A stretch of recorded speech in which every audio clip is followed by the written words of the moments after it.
Bismillahirrahmanirrahim. Assalamualaikum warahmatullahi wabarakatuh. Sahabat PKI yang baik hatinya, mudah-mudahan kalian dalam keadaan sehat dan juga bahagia ya. Oke, teman-teman, di pertemuan 6 ini kita akan membahas tentang prosedur pelaksanaan evaluasi program PK. Teman-teman yang baik, berbicara mengenai prosedur pelaksanaan, tentu tidak jauh dari materi tentang tahap-tahap atau tahapan-tahapan. Jadi prosedur itu mengandung makna tahapan-tahapan pelaksanaannya seperti apa sih evaluasi itu. Nah, materi ini jauh lebih spesifik lagi sebenarnya ya teman-teman ya gitu.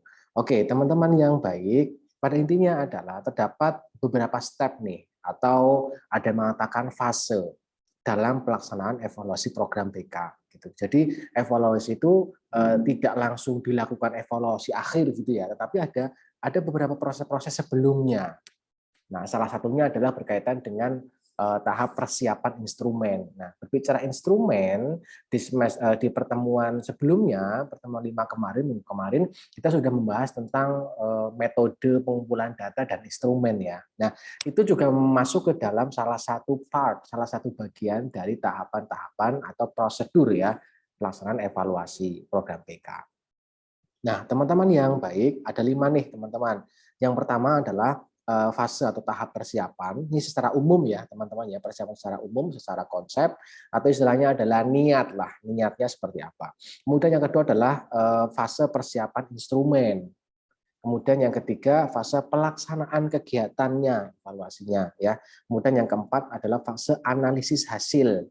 Jadi dari kegiatan evaluasi itu nanti ada hasilnya seperti apa, kemudian dianalisis.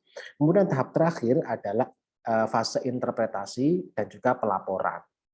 Nah, tentu ini ada hubungannya dengan follow up. Ya, jadi ada 5 tahap ini yang perlu konselor laksanakan, yang perlu konselor lakukan dalam proses evaluasi program bimbingan dari konseling Islam. Yang pertama nih teman-teman, fase persiapan. Di dalamnya fase persiapan itu adalah seorang konselor itu belum menetapkan aspek-aspek apa saja sih yang akan dievaluasi atau unsur-unsur apa saja yang akan dievaluasi. Mungkin kegiatan apa yang akan dievaluasi, di dalamnya ada aspek-aspek apa saja. Itu perlu dipetakan dari awal nih, gitu ya, ditetapkan. Jangan sampai kita tidak memiliki persiapan ya, kita tidak tahu mau apa yang dievaluasi. Nah, itu yang akan merugikan konselor sendiri nantinya gitu. Kemudian penetapan kriteria keberhasilan evaluasi. Ya, jadi penetapan kriteria keberhasilan ini itu penting dilakukan di tahap awal. Setelah kita nanti memetakan apa yang akan kita evaluasi, misalnya kegiatan A gitu ya. Lalu indikatornya apa sih keberhasilan kegiatan A tersebut? Nah, itu maksudnya adalah menetapkan kriteria atau indikator keberhasilan. Kemudian penetapan alat instrumen ya yang akan digunakan itu menggunakan apa? Kemarin kita sudah mempelajari nih teman-teman ya. Ini secara umum ya. Kemudian penetapan prosedur evaluasi, mungkin waktunya juga ya kan. Kemudian durasinya, kemudian mungkin tanggal, bulan gitu ya. Kemudian penetapan tim evaluator, siapa yang nanti akan mengevaluasi. Kalau nanti di lembaga Anda bekerja itu ada banyak konselor, biasanya kan ada salah satu yang dijadikan koordinator ya, koordinator konselor. Nah, lalu nanti siapa yang akan mengevaluasi? Mungkin ada PJ-nya nih, penanggung jawab, siapa mengevaluasi apa gitu ya. Itu juga bisa-bisa saja. Kemudian penetapan waktu evaluasi. Dan ini penting dilakukan di fase pertama. Minimal ada poin-poin ini ya sebelum Anda melakukan evaluasi. Jadi dirapatkan dulu nih dari awal. Jadi jangan langsung ujuk-ujuk atau tiba-tiba langsung dievaluasi gitu kan, tanpa ada persiapan. Itu ya secara umum nih teman-teman. Kemudian yang kedua adalah fase persiapan alat atau instrumen. Ini sangat spesifik. Kenapa ini menjadi penting ya? Karena kalau mau mengevaluasi tentu harus ada instrumennya nih. Metodenya apa yang akan digunakan? Seperti yang kita bahas di pertemuan kemarin ya tentang metode pengumpulan data dan juga instrumen. Nah, tentunya di fase ini juga konselor memilih instrumen yang ada atau mungkin menyusun atau mengembangkan instrumen yang diperlukan yang baru.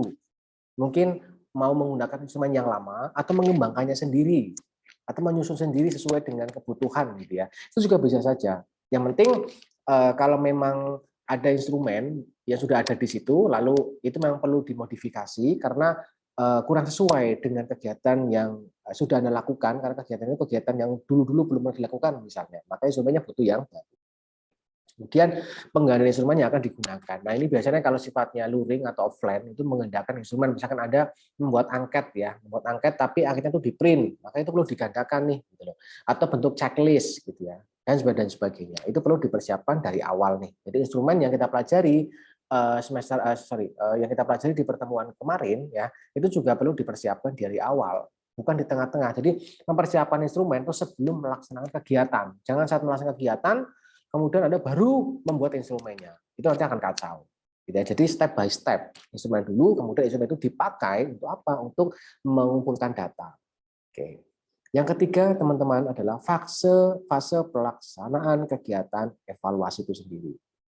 Nah, di sini konselor itu melaksanakan kegiatan evaluasi sesuai dengan jadwal yang telah ditetapkan meskipun terkadang jadwal itu bisa maju atau bisa mundur gitu ya. Tetapi minimal dari awal itu sudah menetapkan tanggal atau waktu. Mungkin hari apa mengevaluasi apa gitu ya, atau minggu keberapa di bulan apa gitu mengevaluasi kegiatan apa. Kita harus diatur sedemikian rupa gitu loh. Biar nanti kegiatan evaluasi itu ya berjalan dengan lancar dan sesuai dengan yang diharapkan. Gitu. Jadi harus membuat jadwal-jadwal ini karena kan kegiatannya konseling itu kan, bimbingan konseling itu kan biasanya kan banyak. Apalagi di sekolah ya. Itu kan banyak sekali, maka perlu dijadwal nih gitu loh. Nah, itu kira-kira semacam itu ya. Terus kemudian di deadline. Kira-kira berapa lama konselor itu akan menyelesaikan evaluasinya gitu loh. Mungkin 1 minggu kah, 2 minggu, 3 minggu. Nah, kira-kira seperti itu ya. Itu perlu di range waktunya. Itu fase pelaksanaan kegiatan. Jadi harus membuat jadwal dan nanti Anda tidak keluar dari konteks yang sudah direncanakan oleh teman-teman semua. Kemudian setelah melaksanakan kegiatan tadi ya teman-teman ya, Anda kan mengumpulkan data nih. Ya kan, kemudian Anda menerapkan instrumen, kemudian untuk mengumpulkan data, tentunya kan data itu misalkan sudah terkumpul nih di fase ketiga tadi ya, data sudah terkumpul, jadi udah melaksanakan evaluasi, udah melaksanakan penilaian, data itu kemudian terkumpul, kemudian yang keempat adalah fase menganalisis hasil. Nah, dalam fase ini, konselor itu menganalisis atau mengolah ya, atau mungkin juga bisa diartikan pengelolaan terhadap data hasil evaluasi di tahap 3 tadi, dan ini dilakukan mengacu kepada jenis datanya. Langkah-langkahnya biasanya adalah tabulasi data, membuat data tabel gitu ya, mungkin secara manual juga bisa ya, tabel evaluasi itu mungkin bimbingan kelompok ya, responnya siswa seperti apa, terus individu nanti responnya siswa seperti apa gitu ya. Dan itu kita harus kreatif ya, inovatif dan kreatif membuat tabel yang kira-kira itu tidak terlalu banyak, tidak terlalu panjang, tapi padat, ringkas dan enak kita pelajari. Biasanya kan kalau berupa data, berupa tabel itu kan enak ya, gitu kira-kira. Kemudian melakukan analisis hasil melalui statistik atau non statistik. Anda bisa juga menggunakan statistik maupun non statistik. Bisa manual atau bisa menggunakan alat SPSS gitu misalkan.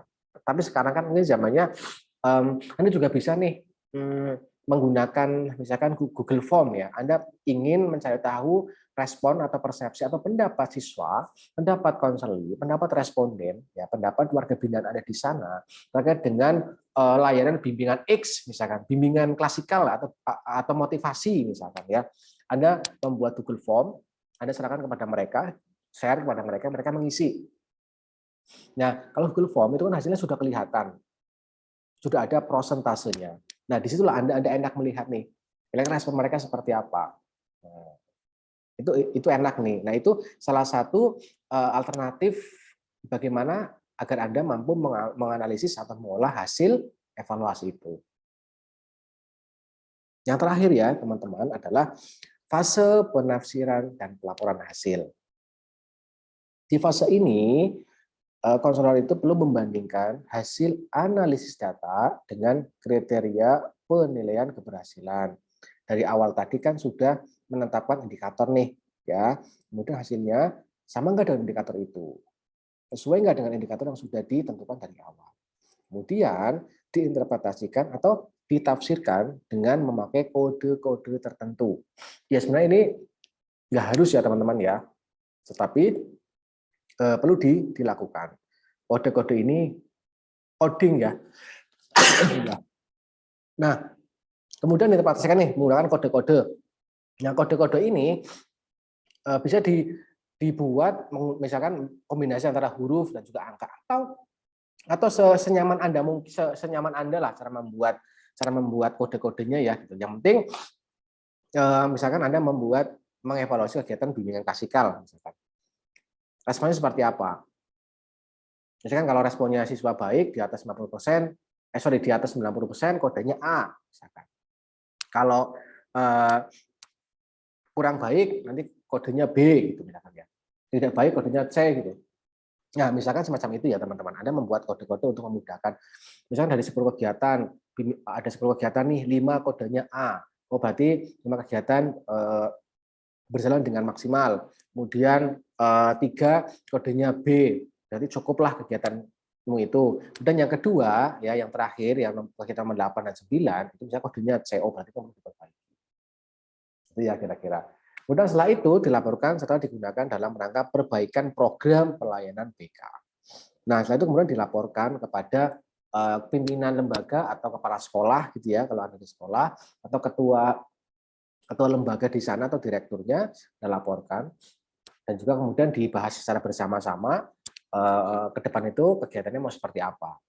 Yang baik mungkin akan tetap dilanjutkan, yang mungkin yang masih perlu direvisi ya, diperbaiki lagi, maka Anda harus memperbaiki itu kembali.